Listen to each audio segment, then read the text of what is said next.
City India news, महाराष्ट्रातील लोकप्रिय news channel.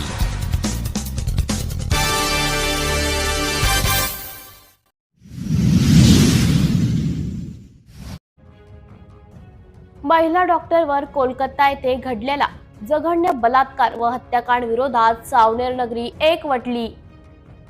काही दिवसाअगोदर कोलकाता येथे एक महिला डॉक्टरवर बलात्कार व निर्दयीपणे तिची हत्या करण्यात आली होती।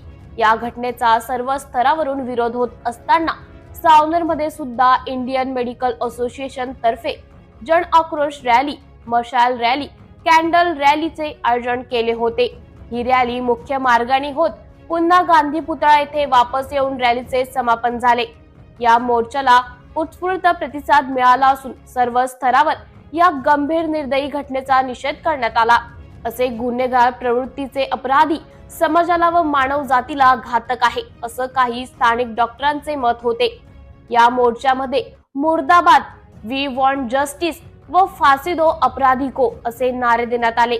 या शांतीपूर्वक काढण्यात आलेल्या कॅन्डल मार्च रॅलीमध्ये इंडियन मेडिकल असोसिएशन सावनेर शहर, होमिओपॅथिक संघटन, सामाजिक संघटन, नीमा शाखा, Shri Datta paramedical college Savner, bar association Savner, व्यापारी संघ सावनेर, आम आदमी पार्टी, नगर काँग्रेस कमिटी सावनेर, भारतीय जनता पार्टी, बजरंग दल, विविध महिला संघटन, स्थानिक स्कूल कॉलेज, महिला शिक्षिका, शिक्षक, विद्यार्थी व आम जनतेने मोठ्या प्रमाणात सहभाग घेतला। तसंच भारत सरकारने या घटनेकडे गांभीर्याने लक्ष देऊन ही केस फास्ट ट्रॅक कोर्टात चालून अपराधीला फाशी देण्यात यावी, असे सर्वांचे मत होते।